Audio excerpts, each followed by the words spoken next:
সন্তানের জন্ম দিয়ে হাসপাতালের বেডে বসেই পরীক্ষা। এক উচ্চ মাধ্যমিক পরীক্ষার্থী পরীক্ষা দিচ্ছেন ইসলামপুর সুপার স্পেশালিটি হাসপাতালে। তিনি রবিবারই এক সন্তানের জন্ম দিয়েছেন। পরিবার সূত্রে জানা যায়, অদম্য জেদ ও সাহস থাকলে এ সম্ভব।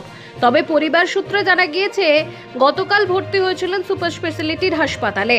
তাদের বাড়ি উত্তর দিনাজপুর জেলার চোপড়া থানার কলেজপাড়া এলাকায়। তার পরিবার সূত্রে আরও জানা যায়, সে চোপড়া থানার সোনাপুর হাই স্কুলে পড়তেন। তার সিট পড়েছিল ইসলামপুর শহরের চোপড়া ঝাড় গার্লস হাই স্কুলে। ইসলামপুর মহকুমা হাসপাতালের অতিরিক্ত সুপার সন্দীপন ব্যানার্জি এ বিষয়ে জানান, পেশেন্ট গতকাল অ্যাডমিশন হয়েছিল সকালবেলার দিকে 7টা সাড়ে 7টা নাগাদ। দুপুরের দিকে তার ডেলিভারি হয় অ্যারাউন্ড সন্ধ্যার দিকে, 7টার দিকে, 7:40-এর দিকে অ্যাপ্রক্সিমেটলি ডেলিভারি হয়। এবং আজকে সে পরীক্ষা দিচ্ছে। আমরা আজকে জানতে পারলাম, অ্যাকচুয়ালি কালকে সন্ধ্যাবেলা জানতে পারিনি যে উনি এইচএস ক্যান্ডিডেট। আজকে সকালবেলায় উনি মোটামুটি আমাদের ডিক্লেয়ার করেছে যে উনি এইচএস ক্যান্ডিডেট, ওনার এক্সাম আছে।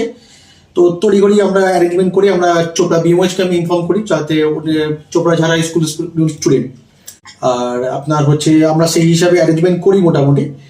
আর এখন পরীক্ষা দিচ্ছে, ক্যান্ডিডেট আছে ওখানে, এক্সামিনারও আছে, তারপর হচ্ছে পুলিশ প্রোটেকশন দিয়ে আমাদের এই হাসপাতাল থেকে দিয়েছে 2 জন, আর এখান থেকে 1 জন।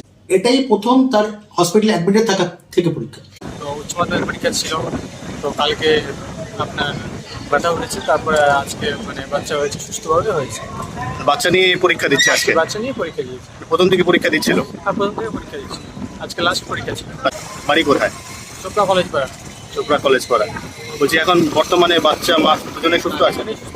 গতকাল আমার বৌমার বাচ্চা হয়েছে, প্রেগনেন্ট ছিল, এবার উচ্চ মাধ্যমিকের পরীক্ষা দিবে বাচ্চা নিয়ে।